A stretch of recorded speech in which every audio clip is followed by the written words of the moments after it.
Hello aspirants. उम्मीद है एक बार सभी लोग क्लियर बता दीजिए क्या वॉइस वगैरह एकदम सही आ रही है कि नहीं।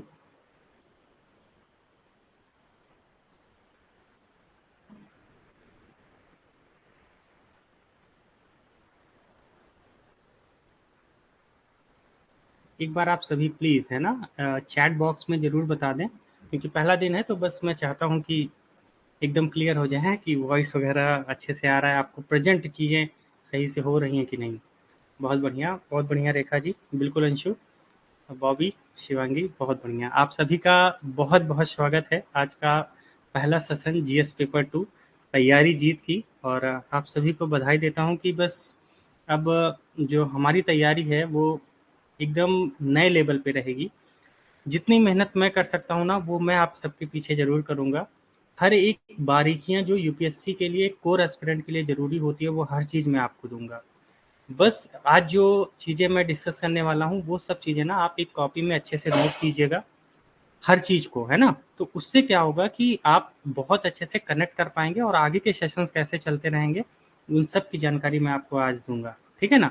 जिससे क्या हो जाए आगे फ्यूचर में आपको कहीं भी इतनी भी प्रॉब्लम ना आए कि कैसे शेड्यूल रहना है, क्या-क्या चीज़ें रहनी हैं, ठीक है?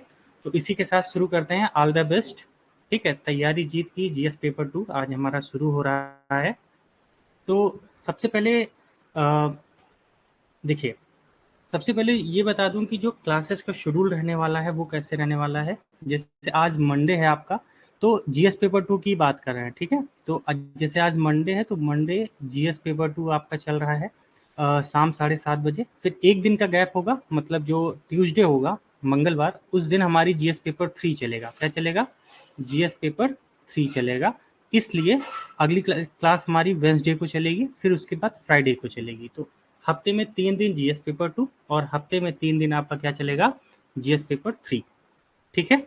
ये बात आप नोट कर लीजिए, जिससे कहीं भी आपको प्रॉब्लम ना हो कि कैसे-कैसे शेड्यूल रहने वाला है। तो शेड्यूल हमारा यही रहेगा, ठीक है ना? चलिए, तो यहाँ तक नोट कर लीजिएगा ज़रूर, क्योंकि कन्फ्यूजिंग ना हो बाद में कि आपका जीएस पेपर कब चलेगा या जीएस पेपर 2 या 3 कब चलेगा। तो 2 कब चलेगा? मंडे, वेडनेसडे और फ्राइडे। और जीएस पेपर 3 कब चलेगा? उसके बाद ट्यूसडे, उसके बाद आपका थर्सडे और सैटरडे, ठीक है? चलिए, अब आगे बढ़ते हैं कि भई देखो आज मैं जीएस पेपर 2 की एकदम इनिशियल पॉइंट से बताऊँगा। इसके पहले कुछ कॉशन दे दें आपको, क्योंकि वो भी बहुत ज़रूरी है। देखिए आप सभी ये बात बहुत अच्छे से जान रहे होंगे कि कहीं न कहीं बच्चा जो होता है ना वो पॉलिटी पढ़ा होता है। तो आपको ना जो आपके पूर्वाग्रह हैं, मतलब जो आपने पहले से पढ़ा है, उस पे आपको बिल्कुल ये ध्यान देना ही नहीं है। ठीक है? कि हमने क्या पढ़ा था, क्या नहीं पढ़ा था। बस आपको उन चीज़ों पे फ़ोकस आउट करना है जो मैं आपको कराऊँगा। ठीक है? तो इसके पहले जो भी पढ़ा है ना वो सब वहीं पे रख देना। ठीक है? धीरे-धीरे जब होने लगेगा आप डिस्कस हमसे कर सकते हैं, तो हम आपको आपकी चीज़ें बताते रहेंगे कि कैसे आपका क्या रहेगा। ठीक है ना? तो इतनी बातें मैं मान के रखता हूँ कि आप इसके पहले कुछ भी पढ़े हैं, उसको लेके आप यहाँ पे बातें नहीं करेंगे। जो हम पढ़ेंगे उसको करेंगे, क्योंकि जीएस पेपर 2 या जो मेंस की शेड्यूल है ना, वो एकदम अलग है आपके प्रीलिम्स एग्ज़ाम से। ठीक है? बिल्कुल, बिल्कुल मीना जी, आप जितनी बार चाहें उतनी बार इन सब चीज़ों को देख सकती हैं, अनलिमिटेड टाइम्स। ओके? तो चलिए आगे मैं आपको ये अब बताऊँगा कि हमारा जो फ़ोकस एरिया है वो क्या है और हमारा जो सिलेबस यूपीएससी ने डिसाइड किया है वो कैसा है। देखिए, ये आपको टाइल आप सबको दिख रही होगी, ठीक है? देखिए, यहाँ पे यूपीएससी मेंस जीएस पेपर 2 सबसे पहले एक स्ट्रेटजी शेयर किया जाएगा, फिर सिलेबस और उसके बाद स्ट्रक्चर कैसा है हमारे इस एग्ज़ाम का, उस पे हम बात करेंगे। देखिए, अगर बात करें ना पॉलिटी के बारे में, जीएस पेपर 2 जिसको हम लोग पॉलिटी का ही पेपर मान लेते हैं, कुल मिला के इसमें 4 सेगमेंट सबसे बड़े-बड़े हैं। सबसे पहले जो आपको दे रखा है पॉलिटी, मतलब डिफरेंस समझेंगे कि कॉन्स्टिट्यूशन में और पॉलिटी में क्या अंतर है, जो यूपीएससी पूछता है उसमें क्या अंतर है, किस हिसाब से। तो पहली यूनिट से लेके छठवीं यूनिट तक, यूनिट नंबर 6 तक हम पॉलिटी पढ़ेंगे। यूनिट नंबर 7 से लेके यूनिट नंबर 10 तक गवर्नेंस पढ़ेंगे। उसके बाद 11 से लेके 16 तक सोशल जस्टिस, मतलब जो सामाजिक न्याय है उसके बारे में पढ़ेंगे। बहुत सारे समूह आएंगे, जैसे आपने सुना होगा स्वयं सहायता समूह या सेल्फ हेल्प ग्रुप के बारे में, वो सब चीज़ें आती हैं सोशल जस्टिस में। ठीक है, धीरे धीरे जब चलेगा तो यूनिट वाइज हम चलेंगे, तो उस हिसाब से आपको वो चीज़ें क्लियर होती जाएंगी। और लास्ट की 17 से लेके 20 तक, मतलब 70 to 20 जो है वो इंटरनेशनल रिलेशन को मिलता है। तो यही 4 बहुत बड़े मेजर सेगमेंट है हमारे एग्जाम को, ठीक है। इन्हीं सेगमेंट को हमें पढ़ना है। इन्हीं को लेके मैं आपको बहुत अच्छे से ये बताऊंगा कि इनका सिलेबस यूपीएससी ने कैसे डिज़ाइन किया है और हमें कैसे उसमें आगे बढ़ना है, ठीक है। चलिए अब आगे बात करते हैं आपसे कि जो पॉलिटी का जो सेगमेंट है उसमें आप देख रहे होंगे कि थोड़ा सा मुझे लग रहा है ना यहाँ पे प्रेजेंट करने में थोड़ी सी प्रॉब्लम हो रही है, तो मैं आपको ना वो प्रेजेंट कर देता हूँ जिससे दिक्कत ना हो। 2 मिनट रुकिएगा, ठीक है। ये बताइए यहाँ पे जो दिख रहा है स्क्रीन वो ज़्यादा ठीक है या इसके पहले वाला ये ज़्यादा ठीक है ना? ये देख लीजिए थोड़ा सा, है ना? क्योंकि वहाँ पे मुझे लग रहा है कि मुझे दोबारा एक बार सेटिंग करनी पड़ेगी जिससे वो दिखता नहीं है। चलिए देखिए यहाँ पे पॉलिटी के बारे में क्या लिखा है, कौन कौन सी चीज़ें हमें पढ़नी है, गवर्नेंस में क्या पढ़ना है, सोशल जस्टिस में क्या पढ़ना है और इंटरनेशनल रिलेशन में क्या क्या पढ़ना है, ठीक है।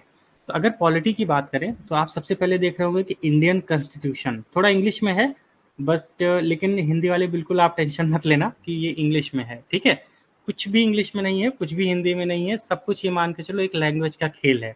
और जो हम करेंगे ना वो बस ये मान के चलिए दोनों में करेंगे जिससे एग्जाम में कहीं भी आपको ना लैंग्वेज की प्रॉब्लम ना आए।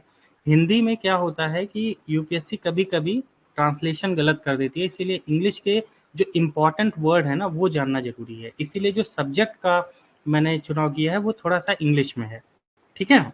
चलिए अब यहाँ पे क्या लिखा है पॉलिटी, तो सबसे पहले किसके बारे में बात की जाएगी, इंडियन कॉन्स्टिट्यूशन। तो सबसे पहला पॉइंट तो यही हो गया कि जो भारत का संविधान है उसके बारे में बात करेंगे। उसके बाद उसके फीचर्स क्या हैं उसके बारे में, फिर अमेंडमेंट्स मतलब कि जो संशोधन हुए हैं वो, उसके प्रोविजंस और जो कॉन्स्टिट्यूशनल और नॉन कॉन्स्टिट्यूशनल बॉडीज हैं उनके बारे में हम बात करेंगे। तो यही हमारी पॉलिटी का जो सब्जेक्ट होने वाला है वो होने वाला है। गवर्नेंस की बात करें तो गवर्नेंस में जो भारत सरकार की बहुत सारी पॉलिसीज आती रहती हैं, जो इनके इंटरवेंशंस चलते रहते हैं अलग अलग गवर्नमेंट के साथ, उसके बारे में बात करेंगे।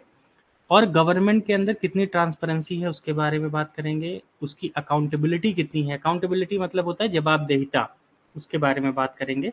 ई गवर्नेंस एंड एप्लीकेशन, देखिए अभी मैं ना एक बहुत बड़ा पिक्चर आपको दिखा रहा हूँ कि मतलब ये चीजें हैं, जब यूनिट वाइज चलेंगे ना तो बहुत ही कोर एक एक छोटी छोटी चीजें रहेंगी। अभी बस ऐसा होता है कि ऊपर से हमने बात जान ली तो बस वो है, इसलिए इसको आप जान लीजिए। अगली बात करते हैं सोशल जस्टिस की, तो उसमें क्या है, issue relating to development and management of social sector and services. जितने भी सोशल सेक्टर हैं गवर्नमेंट के उसका मैनेजमेंट कैसे करना है, उसको डेवलपिंग कैसे करना है, उसमें क्या क्या इश्यूज आ रहे हैं, इसी को कहते हैं सोशल जस्टिस। उसके बाद सेक्टर और सर्विसेज कितनी हैं इनके बारे में, और इशू रिलेटिंग टू पॉवर्टी और हंगर, ये इंपॉर्टेंट है, हर बार एक क्वेश्चन यहाँ से आता है, ध्यान रखना ये फिक्स है, एक क्वेश्चन वो पूछते ही पूछते हैं गरीबी से और हंगर से, तो ठीक है ना। आगे इंटरनेशनल रिलेशन, इसमें हम लोग पढ़ेंगे बायलैटरल ग्रुपिंग्स के बारे में। जैसे आप जानते हैं द्विपक्षीय जो समझौता होता रहता है भारत सरकार का अलग अलग देशों के साथ, उसके बारे में बात करेंगे। रीजनल एंड ग्लोबल जो ग्रुपिंग्स हैं उसके बारे में बात करेंगे, जो एग्रीमेंट इन्वॉल्व हैं इंडिया के साथ और जो इंडिया के जो इंटरेस्ट है ना उसको जो अफेक्ट करेंगे चीज़ें, उसके बारे में बात करेंगे, ठीक है। तो ये एक मेजर चीज़ें मैंने आपको बताई कि ये चीज़ें हम क्या करेंगे देखने वाले हैं, ठीक है। और मुझे लगता है यहाँ तक आपको चीज़ें समझ में आ गई होंगी कि एक बड़ा पिक्चर आपको समझ में आ गया होगा। अब ना मैं ये आपको दिखाऊंगा कि ये जो चारों सेगमेंट है, ये पॉलिटी हो गया, गवर्नेंस हो गया, सोशल जस्टिस का हो गया और इंटरनेशनल रिलेशन का हो गया, इसमें कितने कितने क्वेश्चन हर साल आए हैं, क्योंकि हमें एटलीस्ट उस पर ध्यान देना है। जैसे मान लेते हैं पॉलिटी पे ज़्यादा क्वेश्चन आया है तो उस पर फोकस ज़्यादा होगा, गवर्नेंस पे उससे कम आया है तो उससे कम गवर्नेंस पे होगा, फिर सोशल जस्टिस उस हिसाब से, फिर आईआर पे, है ना। लेकिन उसके पहले यूपीएससी का क्या नेचर रहा है वो जानते हैं। चलिए देखिए, अगर जो ये पिक्चर शो हो रही है इसमें इसको ध्यान से देखिएगा और इसको आप नोट डाउन जरूर कीजिएगा, ठीक है। नोट डाउन करने से क्या होगा ना कि आप बहुत अच्छे से ये समझ पाएंगे यार किस पे ना हमें फोकस करना है। 2018 से मैंने लिया है क्योंकि अगर पैटर्न चेंज होना होता तो 2018 के बाद से वो पैटर्न हमें चेंज लगता, ठीक है। लेकिन नहीं, ऐसा नहीं लग रहा है। अंशु, मैं टॉपिक वाइज बताऊंगा आपको, लेकिन जो अभी बता रहा हूँ जो कैटेगरी है और जो क्वेश्चंस आए हैं उनको आप नोट कर लीजिए अच्छे से। इससे क्या होगा ना कि जब हम आगे पढ़ेंगे तो वहाँ पे क्या होगा कि आप बहुत अच्छे से रिलेट कर पाएंगे किस पार्ट पे हमें सबसे ज़्यादा फोकस करना है, ज़्यादा फोकस करना है, मेहनत ज़्यादा करनी है। जैसे जो पॉलिटी का सेगमेंट है, मैंने क्या बताया था, पहली यूनिट से लेकर छठी यूनिट तक, मतलब 6th यूनिट तक हमारी पॉलिटी आती है। यहाँ पे अगर आप देखेंगे तो 2018 में 10 क्वेश्चन, 19 में 8 क्वेश्चन, 20 में 10 क्वेश्चन, 21 में 8 क्वेश्चन और 22 में 8 क्वेश्चन, मतलब कहीं ना कहीं 8 से 10 क्वेश्चन के बीच आपसे पूछा जा रहा है। अगर एक एवरेज मार्क्स की बात करें तो वो कितना हो जाएगा भाई, 80 से लेके 100 या 110 नंबर तक आपसे सिर्फ पॉलिटी पूछी जा रही है। ठीक है ना? तो मार्क्स का बहुत बड़ा पोर्शन पॉलिटी से पूछा जाता है। और मैं आगे आपको बताऊंगा कि कॉन्स्टिट्यूशन और पॉलिटी में क्या डिफरेंसेस है। अब इससे ये पता चला कि भाई सबसे ज़्यादा फोकस हमें किस पे करना है, पॉलिटी पे करना है। गवर्नेंस की बात करें तो कभी 3 प्रश्न, फिर 6, कभी 2 ही पूछा गया, कभी 5 क्वेश्चन पूछा गया। 2022 में भी आपसे 5 क्वेश्चन पूछा गया। तो गवर्नेंस भी पढ़ना है, लेकिन किससे कम ध्यान रखना है, पॉलिटी से कम। मतलब गवर्नेंस में हमें जितने भी करंट अफेयर इश्यूज चल रहे हैं बस वो पढ़ना है। क्वेश्चन आपको दिखाऊंगा, हर बार यूपीएससी जो भी बहुत इंपॉर्टेंट न्यूज है या जो भी बहुत इंपॉर्टेंट सिचुएशन इंडिया में क्रिएट हुई है गवर्नेंस से रिलेटेड ना, सीधा तो सीधा उसी पे क्वेश्चन पूछती है। इसका मतलब ये हो गया, पॉलिटी में हमें आधा क्या पढ़ना है, स्टैटिक पोर्शन, आधा करंट अफेयर, लेकिन गवर्नेंस में पूरा का पूरा करंट अफेयर पढ़ना है। उसी तरह सोशल जस्टिस पे बात करें तो 2018 में 3 क्वेश्चन, 19 में 2 क्वेश्चन, 20 में 3 क्वेश्चन, 21 में 3 क्वेश्चन और 22 में 2 क्वेश्चन। अब आप देख रहे होंगे 3-2 का इशू चल रहा है, मतलब सोशल जस्टिस है। अगर 15-15 नंबर के क्वेश्चन पूछे जाएंगे तो कितना, लगभग 15 या 45, लगभग 45 नंबर हो जाएगा। लेकिन अगर 10-10 नंबर के क्वेश्चन पूछे जाएंगे तो कहीं नहीं 20 और 30 के बीच में कहानी रुक जाती है। तो देखा जाए तो नंबर 1 क्या है, पॉलिटी, दूसरे नंबर पे गवर्नेंस और तीसरे नंबर पे क्या है, सोशल जस्टिस। लेकिन उसके बाद देखो इंटरनेशनल रिलेशन, यहाँ पे क्या है, 4 question, 4 question, 5 question, 4 question, 5 question. इसका मतलब ये है इंटरनेशनल रिलेशन पे यूपीएससी हमसे 4-5 के रेशियो में क्वेश्चन पूछ रही है। अगर इसको नंबर वाइज देखें तो 45 से लेके 50 क्वेश्चन के बीच या 60 नंबर तक आपसे इंटरनेशनल रिलेशन पूछा जाता है। तो हम अगर मैं प्रायोरिटी सेट किया जाए ना तो सबसे पहली प्रायोरिटी हमारी किस पे होगी, पॉलिटी पे, दूसरी होगी गवर्नेंस पे, तीसरी होगी इंटरनेशनल रिलेशन पे और चौथी होगी सोशल जस्टिस पे। ठीक है, एक बार सभी लोग बता दीजिए कि हाँ सर ये समझ में आ गया है कि जो हम पढ़ेंगे वो कैसा नेचर होने वाला है। ठीक है, और आपको अब ये समझ में आया होगा कि हमें किस हिसाब से आगे बढ़ना है।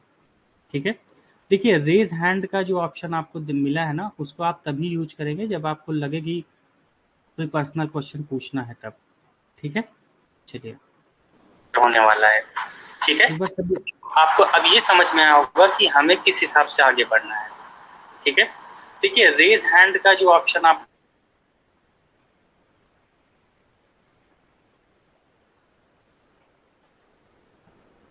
ठीक है, बहुत बढ़िया रेखा, बिल्कुल अंशु, है ना? ठीक, बहुत बढ़िया महिमा। तो ये बात अगर आपको समझ में आ गई है तो अब हम आगे बढ़ते हैं अपने अब आपको मैं ना अभी तक ये बता रहा था कि जीएस पेपर 2 का जो मॉडल है वो क्या है। एक होता है ना बिग पिक्चर शो कर देना, जिससे आपको ये समझ में आ जाए कि किन टॉपिक पे किस हिसाब से फोकस करना है। ठीक है, तो सबसे नंबर 1 पॉलिटी, फिर गवर्नेंस, फिर इंटरनेशनल रिलेशन और लास्ट में हमें सोशल जस्टिस देखना है। विश्वास करिए अगर आपने पॉलिटी, गवर्नेंस और इंटरनेशनल अच्छे से कर लिया, सोशल जस्टिस में ना बेसिक भी पढ़े रहोगे तो 2 क्वेश्चन 3 क्वेश्चन ऐसे ही लिख दोगे। ठीक है, लेकिन जब वो एक बार सिलेबस कंप्लीट हो जाएगा ना तब। ठीक है, तो चलिए अब आगे बात करते हैं कि हमारा अप्रोच क्या होगा। देखिए सबसे पहला अप्रोच है कि भाई सबसे पहले क्या करना है आपको, आपकी क्लासेस करनी है तो क्लासेस सबसे पहले कंप्लीट कीजिए। क्लासेस के साथ साथ में ही रिवीजन चलता रहेगा और मॉक टेस्ट आपके चलते रहेंगे। अब यहाँ पे मैं आपको बता दूं कि हम लोग क्या करेंगे। जैसे मान लीजिए मैंने क्लास ली और यूनिट 1, हमारा टारगेट यही होगा कि एक वीक में, है ना, हर वीक आपकी एक यूनिट कंप्लीट हो जाए, पर वीक पर यूनिट हमारी कंप्लीट हो जाए, क्लासेस हो जाएं। हर वीक का जो संडे आएगा, क्या आएगा, संडे, जब वो संडे आएगा ना उसी संडे को आपका आपको क्या हो जाएगा, रिवीजन हो जाएगा। मतलब आपको रिवीजन कर लेना है उस संडे तक किसी हाल में, क्योंकि एक एक दिन का गैप मैं इसीलिए दे रहा हूँ जिससे क्या हो, क्लास के साथ साथ आप रिवीजन स्ट्रेटेजी पे अच्छे से काम कर पाएँ और कहीं भी आपको प्रॉब्लम ना आए, ठीक है ना। उसके साथ साथ क्या होगा, हर संडे आपका 1 घंटे का 1 आवर का आपका क्या होगा, लाइव आंसर राइटिंग होगी, लाइव आंसर राइटिंग।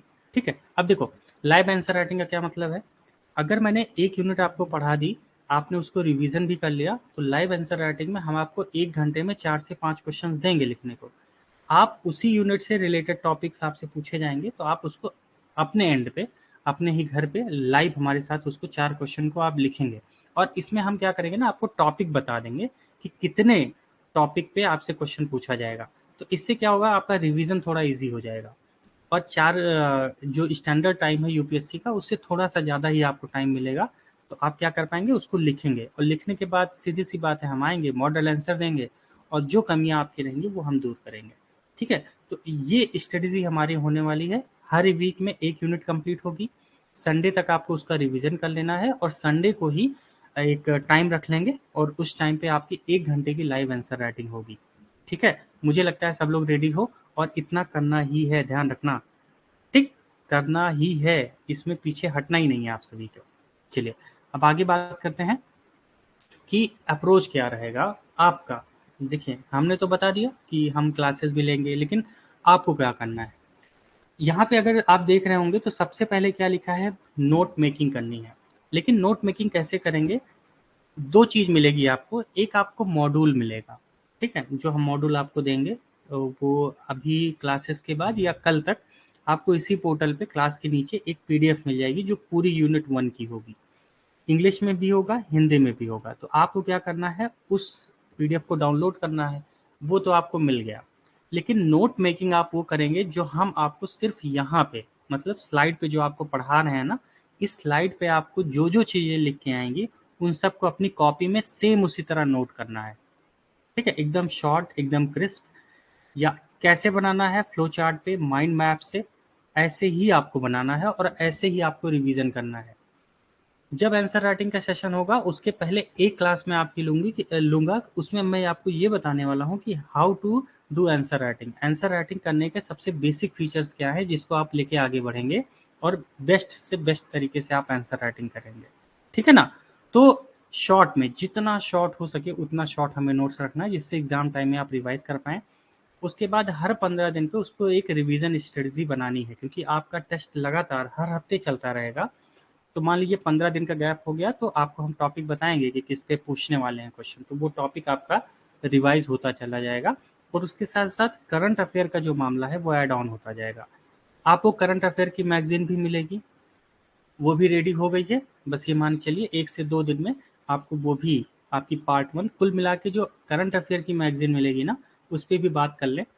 तो जो करंट अफेयर की मैगजीन मिलेगी वो आपको टोटल 10 पार्ट में मिलेगी। कितने पार्ट में, 10 पार्ट में। इसमें कोई मंथ वाइज सिस्टम नहीं होगा, आपको 10 के 10 टोटल पार्ट्स पढ़ने हैं। हम आपको पहला पार्ट देंगे, ठीक है, और आपके एग्जाम तक, कब तक, एग्जाम तक मतलब ये मान चलिए नेक्स्ट जुलाई, है ना, नेक्स्ट जुलाई तक आपको टोटल 10 पार्ट मिलेंगे। तो क्या करना है भैया, पार्ट वाइज तैयारी करना है, क्योंकि मान लीजिए क्लासेस अपनी दिसंबर तक कंप्लीट हो जाएंगी, है ना। दिसंबर के बाद आंसर राइटिंग अपना 31 जनवरी तक चलेगा। लेकिन जो करंट अफेयर है वो तो चलता रहेगा ना, इसीलिए जुलाई तक आपको 10 पार्ट में करंट अफेयर मिलेगा, जिससे 2024 में कोई भी प्रॉब्लम हो तो आपको प्रॉब्लम ना आए। यहाँ तक मुझे लगता है आपको समझ में आ गया होगा। अब हम बात करते हैं कि मैं क्या करने वाला हूँ और एग्ज़ाम तक आपको क्या करना है। ठीक है, देखिए सबसे पहले हमारा टारगेट यही होना चाहिए कि कम से कम एक पेपर में 500 क्वेश्चन की आंसर राइटिंग हमें करनी है। ये चीज़ें आप क्या करिए, अपनी कॉपी में, जो भी आपने कॉपी लिया है वहाँ पे लिखिए कि इसको हमें करना ही है, किसी हाल में करना है। 4-5 स्टार बना लो और लिखो वहाँ पे कि 500 क्वेश्चन की आंसर राइटिंग करनी है। ठीक है, सिर्फ जीएस पेपर 2 की। अगर एक सिंपल सी बात करें, 500 क्वेश्चन को आप 20 से डिवाइड कर दीजिए, क्योंकि आपके एग्जाम में 20 क्वेश्चन आपसे पूछे जाते हैं। तो इसका मतलब हो गया कि 25 मॉक टेस्ट। अब भाई यूपीएससी निकालना है, आईएएस बनना है, तो एक पेपर का 25 मॉक टेस्ट तो दे ही देते हैं। और हम खुद आपको कम से कम 10 से 12 करवा देंगे, क्योंकि भाई 100 क्लासेस मैंने बोली है आंसर राइटिंग की ठीक है ना। तो लेकिन 500 क्वेश्चन आपको लिखना है, और जब भी लगे आपने कुछ लिखा और आप इवैल्यूएट करना चाहते हैं तो व्हाट्सएप पे आप हमें भेज सकते हैं, ठीक है ना। चलिए, उसके बाद क्या करना है, मल्टीपल रिवीजन। जितना ज़्यादा रिवीजन करोगे उतना बेहतर, क्योंकि उतनी ज़्यादा दिमाग में क्लैरिटी आती जाएगी। और उसके साथ साथ जो मैं पीवाईक्यू क्वेश्चन का एनालिसिस कराऊंगा ना, वो बहुत अच्छे से करना। देखो, पीवाईक्यू क्वेश्चन के एनालिसिस से हमें ये पता चलेगा ना कि वे ऑफ थिंकिंग हमारी कैसी होनी चाहिए, वे ऑफ क्वेश्चन पूछने का यूपीएससी का तरीका कैसा है। मान लो हमने बहुत आसान क्वेश्चन पे आंसर राइटिंग कर ली और यूपीएससी बहुत टफ क्वेश्चन पूछ लिया, तब क्या करोगे। तो प्रीवियस ईयर क्वेश्चन पेपर से जब आप एनालिसिस करेंगे तो उससे आपको अपने आंसर को, जो आंसर राइटिंग है उसमें उस लेवल पे आप क्वेश्चन को ले आएंगे। वो सब मैं कराऊंगा, लेकिन अपने तरीके से भी आपको एग्जाम तक ये चीज़ें अप्रोच करनी है, ठीक है। चलिए, अब आगे बात करते हैं हम लोग अगले टॉपिक पे कि हमारा टीचिंग का मेथड कैसा होगा, मतलब मैं आपको कैसे पढ़ाने वाला हूँ। तो सबसे पहला पॉइंट अगर आप यहाँ देख रहे होंगे तो उसमें लिखा है बुलेट पॉइंट। इसका मतलब है कि बुलेट पॉइंट में क्या होता है ना, जो याद करने में बहुत आसानी हो जाती है, इजी टू लर्न, ठीक है। और आपको क्या करना है, जो भी स्लाइड पे पढ़ाऊंगा उसको नोट डाउन करते जाना है। के लिए कुछ मत रखना, तुरंत के तुरंत नोट डाउन करते रहना, बहुत कम शब्दों में लिखाऊंगा।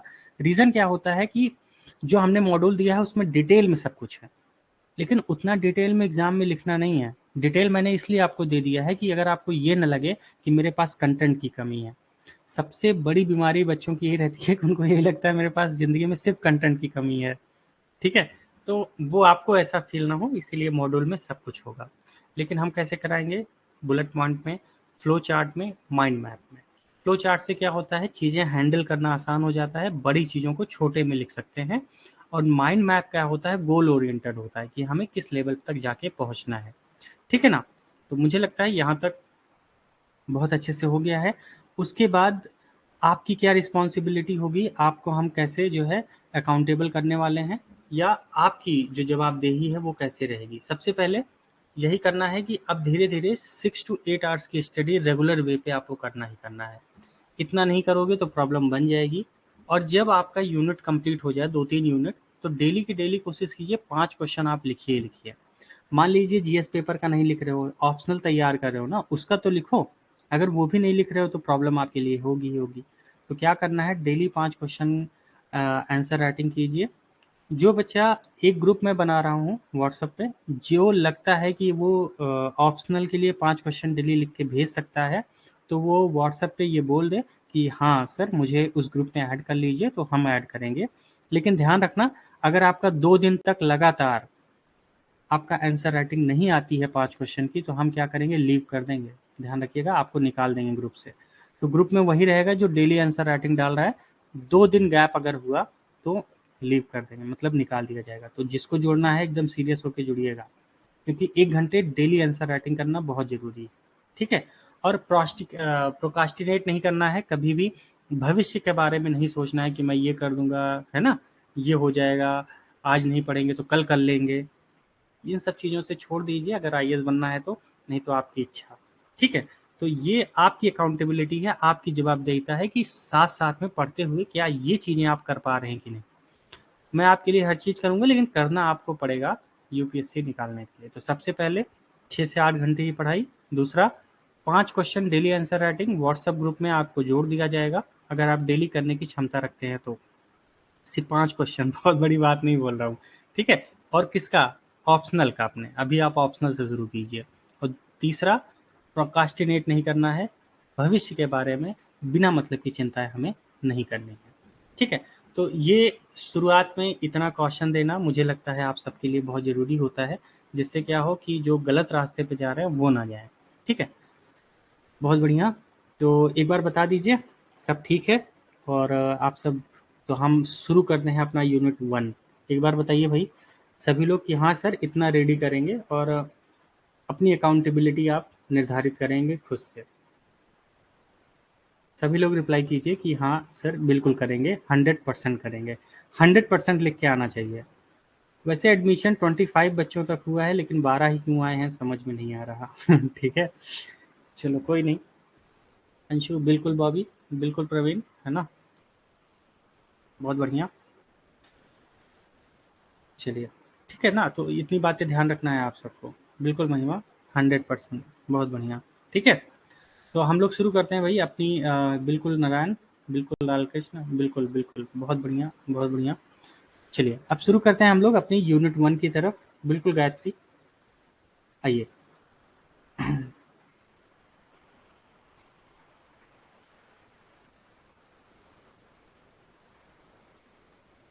नहीं, नहीं रेखा, आप ना अपने ऑप्शनल का लिख सकते हैं। अभी अगर नहीं बन पा रहा है तो ग्रुप में मत जुड़ो, कोई दिक्कत नहीं है।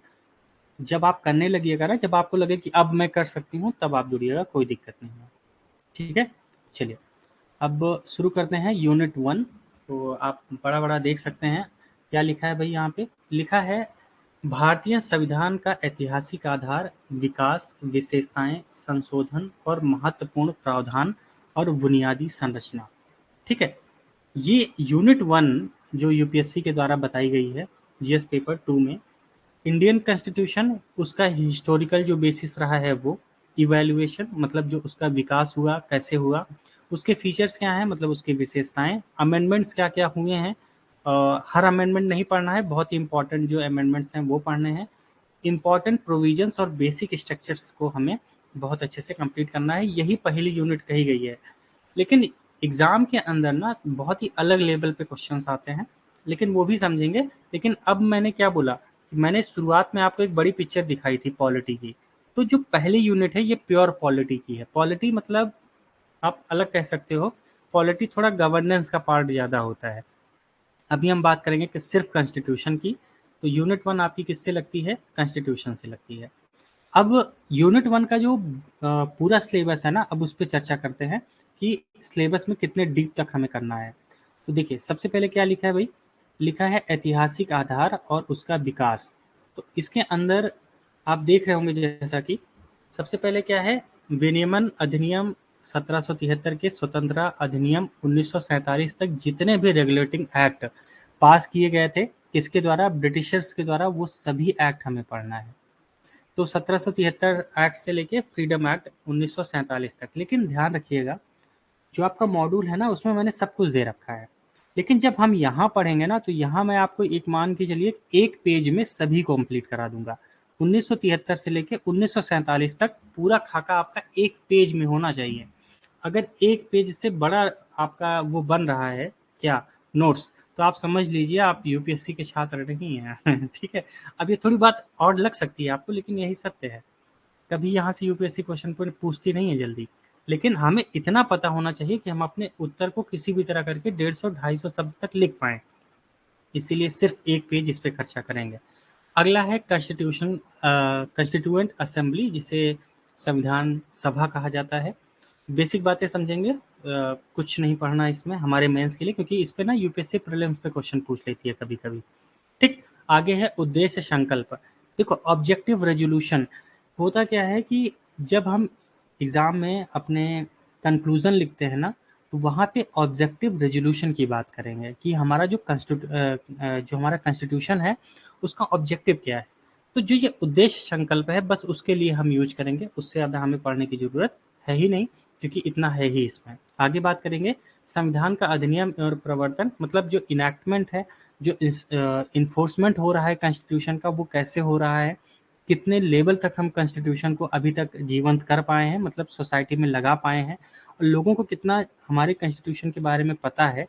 इन सब चीज़ों पे हम थोड़ी सी चर्चा करेंगे, जिससे अगर थोड़ा डायनेमिक क्वेश्चन भी आ जाए ना, तो आप उसको बहुत अच्छे से कनेक्ट करके लिख पाएँ। ठीक है ना? तो सबसे पहला पॉइंट यही था, ऐतिहासिक आधार और विकास। मुझे लगता है इस पॉइंट में ये 4 बातें आती हैं, और आपको क्या करना है, इसको नोट डाउन करते रहना है। अगर मैंने कुछ बोला है कि आपको यहाँ से नोट डाउन करना है, तो नोट डाउन करना है, ठीक है ना? जिससे कम से कम ये तो पता रहे ना कि सिलेबस के अंदर सिलेबस क्या है, ठीक है? चलिए, अब आगे बात करते हैं। और मुझे लगता है मैं बताता रहता हूँ तो बहुत टाइम है, बहुत छोटा-छोटा मैंने लिखा है, जिससे आपको दोबारा ये सब चीज़ें करने की ज़रूरत ना पड़े। अब अगला देख लीजिए विशेषताएँ। अब देखिए, विशेषताओं में सबसे पहले हमें ये पता है कि जो हमारा संविधान है वो लिखित है, रिटन कॉन्स्टिट्यूशन है। उसके बाद लचीला एवं कठोर, मतलब फ्लेक्सिबल है और रिजिड भी है। तो इसको भी समझना ज़रूरी है। धीरे-धीरे समझेंगे कि इसमें क्या है। एक अलग से चैप्टर ही है लचीला और कठोर संविधान पे, ठीक है, लेकिन ये यूनिट 2 में लगता है, अभी नहीं पढ़ना। आगे संघीय और एकात्मक है, फेडरल और यूनिटरी, ये भी है। अगला सरकार का संसदीय स्वरूप, मतलब राष्ट्रपति की जो राष्ट्रपति हैं अमेरिका के वो और जो हमारी संसदीय सरकार है उनके बीच क्या डिफरेंसेस है तो होता है, क्योंकि हम पार्लियामेंट्री गवर्नमेंट पे काम करती है भारत सरकार, तो ये हमें समझना होगा कि जो राष्ट्रपति की सरकार होती है और जो संसद की सरकार होती है उसमें क्या बेसिक डिफरेंसेस होते हैं। तो ये हमारे कॉन्स्टिट्यूशन का ना एक मैंने छोटा सा एग्जाम्पल आपको दिया है, लेकिन जब हम पढ़ेंगे तो बहुत डिटेल में बहुत अच्छे से पढ़ेंगे। और इन सब मामलों को ना, जैसे मान लो कभी विशेषता क्वेश्चन पूछे यूपीएससी, उसको हम कैसे 150 शब्द में सबसे बेस्ट आंसर लिख सकते हैं, उसके बारे में भी आपसे चर्चा करेंगे, क्या क्या चीज़ें होनी चाहिए। ठीक है, अब आगे बात कर लेते हैं अगला कि जो संशोधन है उसमें क्या पढ़ने हैं। तो सबसे पहले दो चीज़ें इसमें इंपॉर्टेंट है जो हमें अपने एग्जाम के लिए पढ़ना, और यहीं से हमेशा क्वेश्चन पूछा जाता है। पहला, जो महत्वपूर्ण सूची संशोधन है उनके जो प्रावधान हैं वो तो हमें पढ़ना ही है कि अभी तक इम्पोर्टेंट अमेंडमेंट्स क्या-क्या हुए हैं और उनके प्रोविजंस क्या-क्या रहे हैं, मतलब उनमें कौन-कौन सी बातें रही हैं। कभी-कभी क्या होता है ना कि हम एग्जाम्पल के रूप में पुट करने के लिए उन संशोधनों का यूज करेंगे, ठीक है? तो जब आप आंसर राइटिंग करेंगे तो मैं उसमें आपको बताता रहूँगा कि एग्जाम्पल कैसे पुट आउट करने हैं हर एक चीज़। लेकिन जानना इसीलिए ज़रूरी है कि एग्जाम्पल पुट आउट कर सकें। यूपीएससी एग्जाम में आपसे कभी संशोधनों पे क्वेश्चन नहीं पूछेगी। हाल ही में जो अभी संशोधन हुए हैं ना, उस पे क्वेश्चन पूछा जा सकता है। जैसे मान लेते हैं अभी दिल्ली का मामला चल रहा है, तो 69 अमेंडमेंट के तहत ये हुआ था दिल्ली का। तो उसके साथ-साथ क्या हो सकता है, यूपीएससी आपसे अब 2024 में आपसे ये क्वेश्चन पूछ सकती है, ठीक है? 2016 में इस पे क्वेश्चन आया हुआ है, तो 2024 में आपसे क्वेश्चन पूछा जा सकता है, क्योंकि अमेंडमेंट हो रहा है। तो जो करंट में अमेंडमेंट है ना उसको पढ़ना है, प्रीवियस वाले बस जानना है और कुछ नहीं। आगे संविधान में जो संशोधन की प्रक्रिया क्या है वो, देखो ये हमें जानना जरूरी इसलिए है क्योंकि कभी भी स्टैटिक पे अगर क्वेश्चन पूछा तो हो सकता है यूपीएससी है मन कहा तो पूछ लेगी कि भैया ये बताइए कि जो प्रोसेस है संविधान में संशोधन की प्रक्रिया का वो कैसा है। तो इतना तो हमें जानना चाहिए ही, ठीक है, एज अ यूपीएससी एस्पिरेंट। चलिए अब आगे बात करते हैं। अगला टॉपिक जो हमारा है महत्वपूर्ण प्रावधान। क्या क्या महत्वपूर्ण प्रावधान है इनके बारे में जानना जरूरी है। तो सबसे पहला यूपीएससी ने क्या क्या बताया है, ये तो हमें नहीं बताया कि इम्पोर्टेंट प्रोविजंस में क्या क्या वो पूछेगी, लेकिन जो प्रीवियस ईयर के क्वेश्चन आप पेपर आए हैं ना उनसे रिलेटेड मैंने ये टॉपिक निकाला है। जैसे फंडामेंटल राइट हो गया, जो हमारा कह सकते हो डीपीएसपी है, या जो राज्य के नीति निर्देशक तत्व हैं उसके आदेश कैसे हैं, ऑर्डर प्रिंसिपल्स कैसा है, उस पर एक क्वेश्चन पूछा जा सकता है। न्यायिक समीक्षा है ना, जुडिशल रिव्यू, इस पे क्वेश्चन पूछा जा सकता है। जो यूनिवर्सल एडल्ट सफरेज है इस पे क्वेश्चन पूछा जा सकता है, मतलब सार्वभौमिक वयस्क मताधिकार, ठीक है, इस पे एक एक क्वेश्चन आपसे बन सकता है, ध्यान रखिएगा। और सिंगल नागरिकता, इस पे 2019 में ही इस पे क्वेश्चन पूछा गया। अधिकारों का विभाजन, सेपरेशन ऑफ पावर, इस पे भी आपसे क्वेश्चन, ये सबसे इंपॉर्टेंट है क्योंकि यूपीएससी अगर क्वेश्चन पूछता है ना तो ध्यान रखना इंपॉर्टेंट प्रोविजन पे क्वेश्चन पूछता है। तो जब आप इसको लिख रहे हो ना तो इस पॉइंट पे आपको 2-3 स्टार बना लेना है कि भैया इस पे क्वेश्चन आएगा ही आएगा।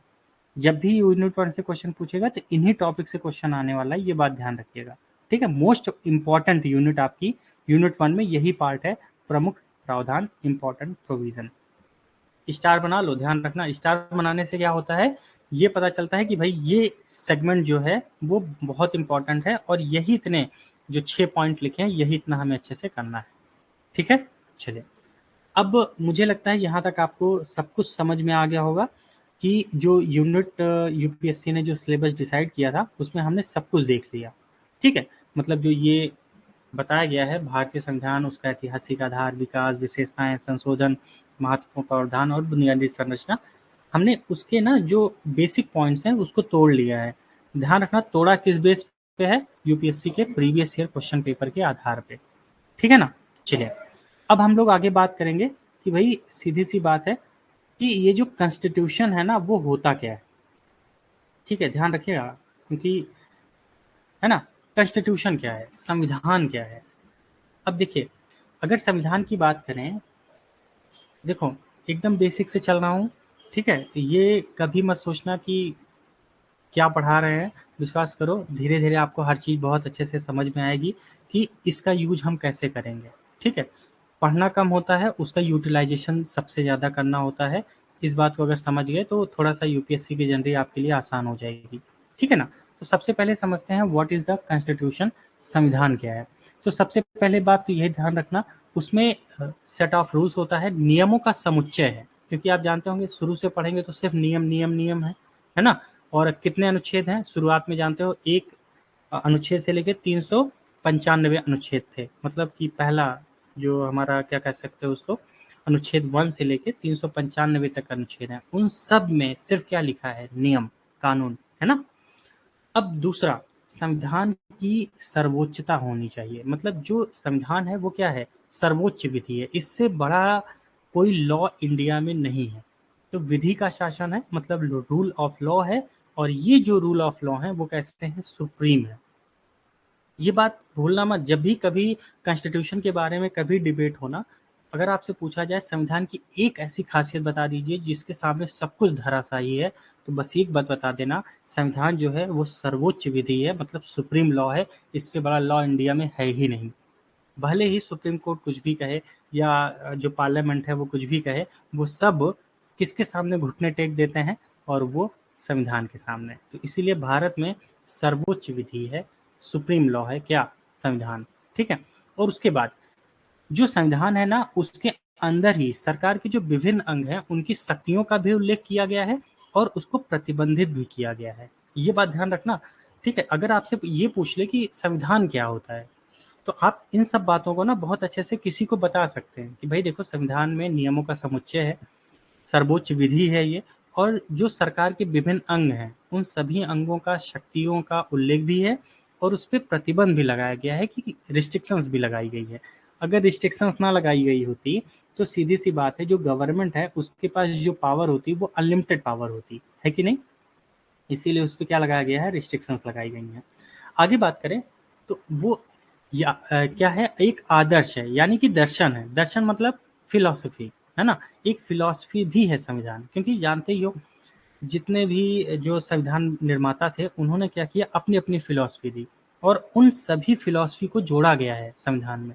इसीलिए आप प्रस्तावना पढ़ेंगे, जब मूल अधिकार पढ़ेंगे या राज्य के नीति निर्देशक तत्व जब हम पढ़ेंगे तो उसमें हमें फिलॉसफी दिखती है ना? जैसे जब हम जवाहरलाल नेहरू की बात करते हैं तो उन्होंने सामाजिक तत्वों को बहुत जोड़ा। गांधीवाद की पढ़ेंगे तो गांधीवाद के सिद्धांतों को अलग से जोड़ा गया। अंबेडकर के पढ़ेंगे तो अंबेडकर के सिद्धांतवाद अलग से जोड़ा गया। तो कहीं न कहीं ये क्या है, जो ज्ञानी पुरुष थे जिन्होंने संविधान को बनाया है, उनके द्वारा जो फ़िलॉसफ़ी जनरेट की गई थी समाज को लेके, उसका कहीं न कहीं क्या है, एक मिक्सअप है हमारा संविधान। ठीक है? तो ये बातें आपको ध्यान रखना है। और अगला, इसके अंदर कुछ प्रशासनिक संस्थाएँ भी बनाई गई हैं, जिससे क्या है, जैसे कि निर्वाचन आयोग है, यूपीएससी है ना? कैग है, जिसे हम लोग कह सकते हैं नियंत्रक एवं महालेखा परीक्षक, ये भी तो हैं। ये क्या काम करते हैं? ये ऐसी संस्थाएँ हैं जो सरकार के अंडर में नहीं है, सरकार से अलग बनाई गई हैं, जो क्या कर पाएँ? सीधी-सी बात है, लोकतंत्र स्थापित करने में इनकी बहुत बड़ी भूमिका है। और जब भारत संविधान के नियमों से चल रहा है ना, तो वहाँ पे लोकतंत्र या आप कह सकते हो डेमोक्रेसी लाने के लिए इन संस्थाओं का होना ज़रूरी है। तो अगर आपसे कोई पूछे कि भाई कोई 5 पॉइंट ऐसे बता दो कि संविधान क्या है, तो सबसे पहले ही बता देना, नियमों का समुच्चय, सर्वोच्च विधि है, सरकार के विभिन्न अंगों की शक्तियों और उसके प्रतिबंध के बारे में बात करता है। यह एक दर्शन है और उसके साथ-साथ इसमें प्रशासनिक संस्थाएँ भी बताई गई हैं। इसी को हम लोग क्या बोलते हैं? संविधान कहते हैं। ठीक है?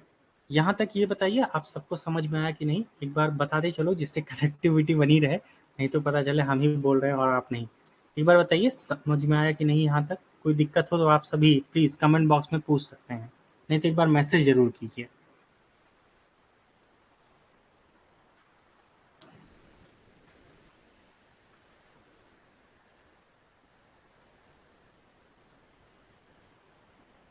बहुत बढ़िया रेखा।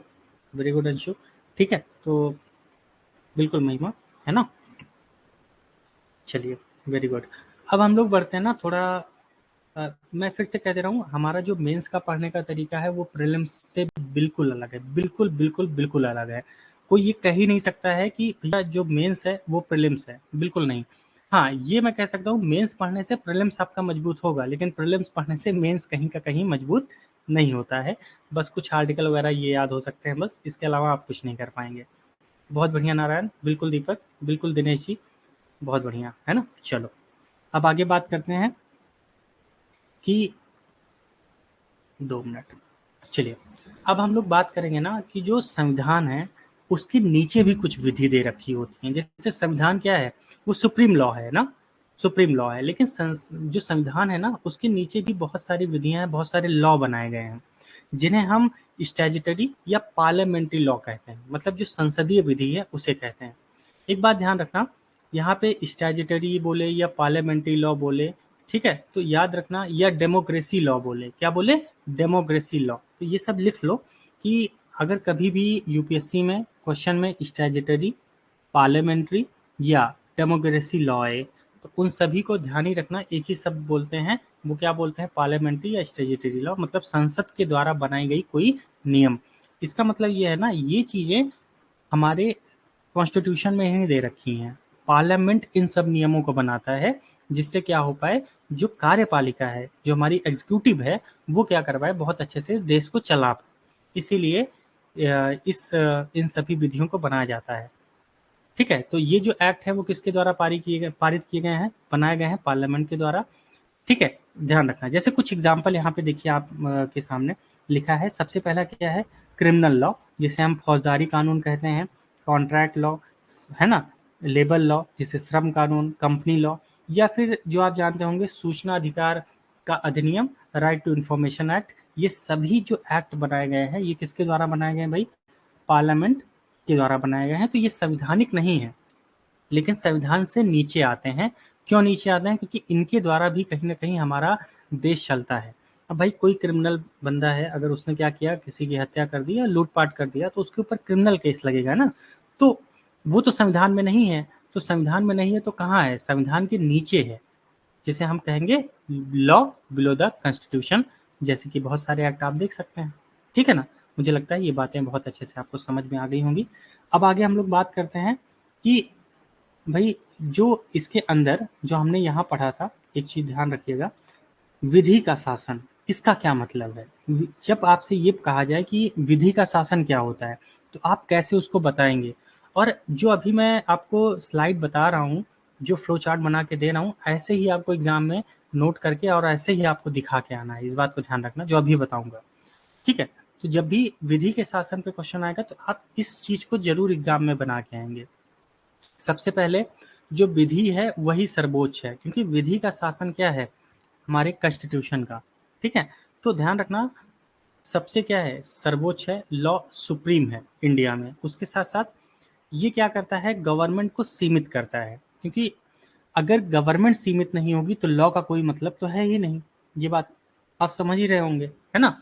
अगर भाई सीधी सी बात है, अगर गवर्नमेंट है और उसको हमने लिमिटेड नहीं किया तो वो तो कुछ भी कर सकती है ना। वो फिर ऐसे ऐसे नियम लेकर आएगी जिसमें तो क्या है, जैसे चाइना में देख लो, 5 बार अभी तक चाइना में कॉन्स्टिट्यूशन चेंज हो चुका है, और लास्ट में उन्होंने यही कह दिया कि जब तक हमारे ये राष्ट्रपति जिंदा रहेंगे तब तक ये राष्ट्रपति रहेंगे। तो ये कौन सा मामला हुआ, ये मामला वही हुआ जब सरकार को जो संविधान है उसके तहत घेरा नहीं जाता है। जब घेरा जाएगा तो वही सरकार क्या हो जाएगी, लिमिटेड गवर्नमेंट बन जाएगी। अब आगे बात करें तो क्या लिखा है, सेपरेशन ऑफ पावर। इसमें सेपरेशन ऑफ पावर भी होना चाहिए। नहीं सेपरेशन ऑफ पावर होगा तो क्या होगा, विधायिका कार्यपालिका के ऊपर हावी हो जाएगी और कार्यपालिका कहीं ना कहीं न्यायपालिका के ऊपर हावी हो जाएगी। और जब न्यायपालिका के ऊपर चीजें हावी हो जाएंगी तो वहां पे क्या होगा, किसी भी व्यक्ति की जो स्वतंत्रता है, जो डेमोक्रेसी है, वो खतरे में रहेगी। कभी भी किसी को न्याय नहीं मिलेगा। ठीक है, तो इस बात को ध्यान रखना कि जब भी शक्ति का पृथक्करण होने का मतलब क्या है, हमारे संविधान में एकदम स्पष्ट रूप में ये बताया गया है कि विधायिका क्या करेगी, कार्यपालिका क्या करेगी, और जो जुडिशरी है वो क्या करेगी। इस बात को ध्यान रखना। और अगर ऐसा नहीं किया गया होता तो क्या होता, सीधी सी बात है, जैसे आजकल सूडान और यहाँ हो रहा है, यही होता है कि नहीं। इस बात को ध्यान रखना। इसीलिए जब हमारा कॉन्स्टिट्यूशन बना, अभी तक चेंज नहीं हुआ है कॉन्स्टिट्यूशन, हमने बदला नहीं है, बस अमेंडमेंट करते गए हैं। इसका मतलब यह है कि हमने बहुत ही धैर्य से और बहुत ही अच्छी चीज बनाई है जिससे कहीं भी किसी को भी प्रॉब्लम ना आए। ठीक है, चलिए अब आगे बात करते हैं। तो मुझे लगता है विधि का शासन, रूल ऑफ लॉ आपको समझ में आ गया होगा। और जब भी आप लिखेंगे, हम लोग डिटेल में इसको पढ़ेंगे आगे, लेकिन अभी के लिए ये बात समझ लेना कि विधि के शासन में क्या क्या चीज़ें होती हैं। उसी के साथ साथ ना एक चीज़ और आपको समझना है, वो है संविधानेतर। ये क्या है? Extra constitution. देखिए, एक्स्ट्रा कॉन्स्टिट्यूशन का मतलब क्या होता है? कभी कभी क्या होता है ना, जो संसद है वो तो विधि बनाता ही बनाता है, लेकिन कभी कभी ना जो कार्यपालिका होती है, मतलब जो हमारी एग्जीक्यूटिव कमेटी है, वो भी क्या करती है, कुछ ना कुछ लॉ बना देती है, कुछ ना कुछ ऑर्गेनाइजेशन बना देती है, या कुछ कुछ कह सकते हो कि एक ऐसा मैकेनिज्म सेट कर देती है जिससे क्या होता है, वो भी बॉडी काम करने लगती है।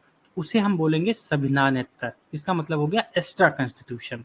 जैसे एक एग्जांपल मैं आप सबके सामने लेता हूँ, नीति आयोग। अब अगर यूपीएससी आपसे ना कभी भी एग्जाम के क्वेश्चन में संविधानेतर पूछ ले या एक्स्ट्रा कॉन्स्टिट्यूशन पूछ ले, तो बहुत ज़्यादा परेशान मत होना हो जाना कि यार ये कौन सा नया टॉपिक आ गया। कुछ नहीं आया, बस उसको समझना जरूरी है। और ऐसे शब्द यूपीएससी हमेशा डालेगी। क्यों? जो बच्चा प्रीलिम्स पढ़ रहा है उसको एक्स्ट्रा कॉन्स्टिट्यूशन से क्या मतलब? भाई वहां तो पूछा ही नहीं जाता ना। यहाँ जब क्वेश्चन डाला जाएगा, अब जैसे बहुत से लोग कहते हैं कि मैं सेल्फ स्टडी कर रहा हूँ। भाई सेल्फ स्टडी कर रहे हो, अच्छी बात है, लेकिन जब तक ये टॉपिक आपको नहीं पता चलेंगे, एग्जाम में जब भी आएगा आपको परेशानी देगा। ठीक है ना? तो यहाँ क्या लिखा है, संविधानेतर वो संस्थाएं जो क्या करती हैं, जो कार्यपालिका, जो हमारी एग्जीक्यूटिव कमेटी है वो बनाती है। जैसे योजना आयोग। तो योजना आयोग किसके द्वारा बनाया गया? सरकार के द्वारा। वही योजना बनाता था। जैसे आज के समय में नीति आयोग है। ठीक है? तो ऐसी संस्थाएं जो सरकार बनाती है और सरकार ही उसको चलाती है, लेकिन वो कहीं ना कहीं ऐसी बॉडी है जो क्या करती है, कहीं ना कहीं बहुत बड़े लेवल पे हमारे देश में चेंजेस लाती है। ऐसे इसीलिए उसको कहा जाता है एक्स्ट्रा कॉन्स्टिट्यूशन, क्योंकि उसके भी नियम तो लागू हो रहे हैं। आज देखो, पूरे भारत में जितने भी कानून, जो जो भी नई चीजें बन रही हैं, वो कौन लेकर आता है? नीति आयोग लेके आता है कि नहीं? हर चीज नीति आयोग लेके आता है। जब भैया हर चीज अगर नीति आयोग लेके आ रहा है, तो हम कैसे मान लें कि वो एक्स्ट्रा कॉन्स्टिट्यूशन नहीं है? क्योंकि वो तो नई चीजें हर बार लेके आता है ना। इसीलिए अगर यूपीएससी कभी एक्स्ट्रा कॉन्स्टिट्यूशन या संविधान उत्तर की बात करेगा, तो इस बात को ध्यान रखना और उसी हिसाब से अपने एग्जाम के आंसर को फ्रेम करना। कुछ एडिशनल लिख के आ जाओगे तो नंबर कट जाएगा और नंबर मिलेगा नहीं। ठीक है? मुझे लगता है ये बात आपको बहुत अच्छे से समझ में आ गई होगी। चलिए अब आगे हम लोग बात करते हैं, बहुत इंपॉर्टेंट टॉपिक है कि भैया जो संविधान है वो क्या होता है और संविधानवाद क्या होता है। ठीक है? दोनों स्लाइड में आप बहुत अच्छे से एक एक चीजों को देखिएगा कि संविधान क्या है और संविधानवाद क्या है। देखो, संविधान सब क्या लिखा है, सबसे पहले सभी देशों में है, मतलब इन ऑल कंट्रीज।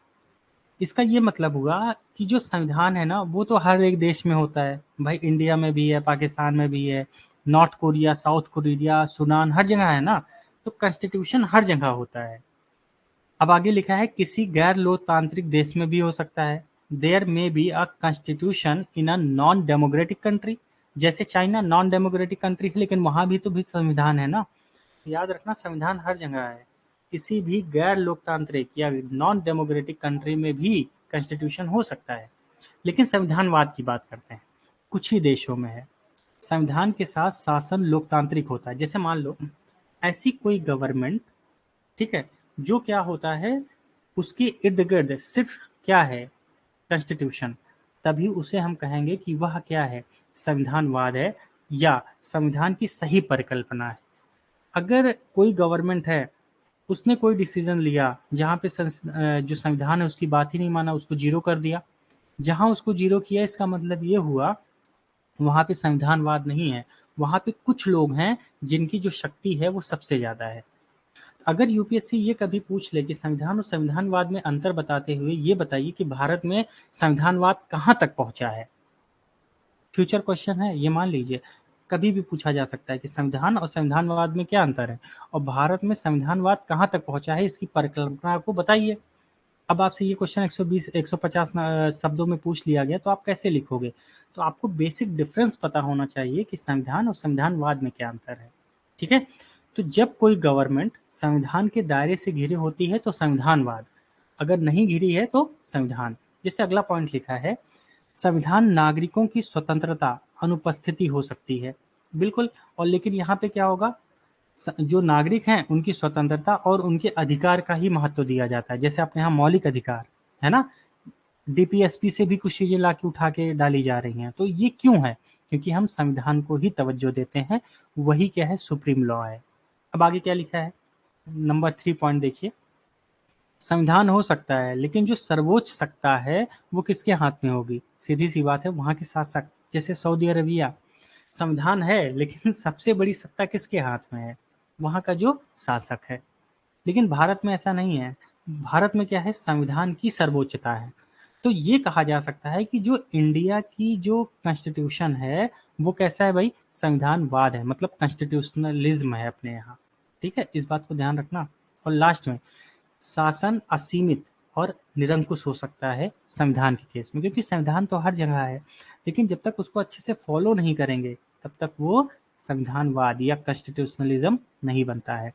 तो क्या लिखा है, गवर्नमेंट में भी अनलिमिटेड और ऑटोक्रेटिक, लेकिन इंडिया में क्या है, लिमिटेड गवर्नमेंट है, सीमित सरकार है।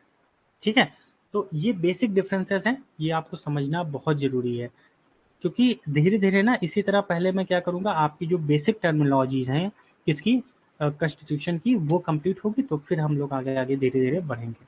ठीक है, देखिए आज मेरा फास्ट है क्योंकि मंडे है और इस वजह से ना सुबह से शाम तक थोड़ा सा यार एनर्जी लो हो जाती है, इसीलिए मैंने यहीं तक सोचा था कि मैं यहीं तक पढ़ाऊँगा। ठीक है, एक बार बता दीजिए आप सबको सेशन कैसा लगा? उम्मीद है कि जो आपने एक्सपेक्टेशंस है आपकी वो ज़रूर पूरी होंगी। ठीक है, फिर अगला सेशन हम लोग अब कल नहीं परसों मतलब वेडनेसडे को होगा लाइव, ठीक शाम 7:30 बजे। एक बार प्लीज़ बता दीजिए, मैं यहाँ से थोड़ा इसको हाइड कर देता हूँ। जी, चलिए एक बार बता दीजिए कि कैसा लगा आपको, चीज़ें ठीक हैं? चलिए, बिल्कुल रेखा, बहुत बढ़िया। चलिए महिमा जी,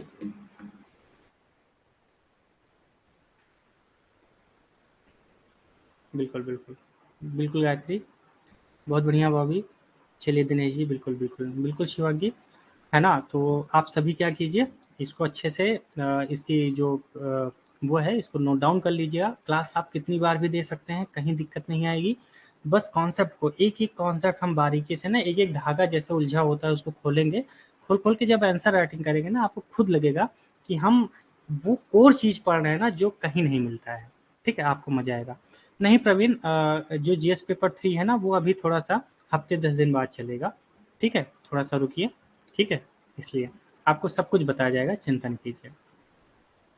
अ, बिल्कुल दीपक, अभी ऑफ कर रहे हैं। ठीक है, मैंने बोला ना थोड़ा सा थकाई बहुत लग गई है लेकिन टेंशन ना लीजिए, धीरे धीरे सब कुछ बहुत अच्छे से चलेगा। ठीक है, क्लासेस रिकॉर्डेड आपको मिल जाएगी और बस बढ़िया से पढ़िए। कहीं दिक्कत आएगी तो आप मुझे व्हाट्सअप कीजिएगा। ओके, और प्रीलिम्स के लिए जो आपको टारगेट दिए जा रहे हैं उन टारगेट को अच्छे से करते रहिए।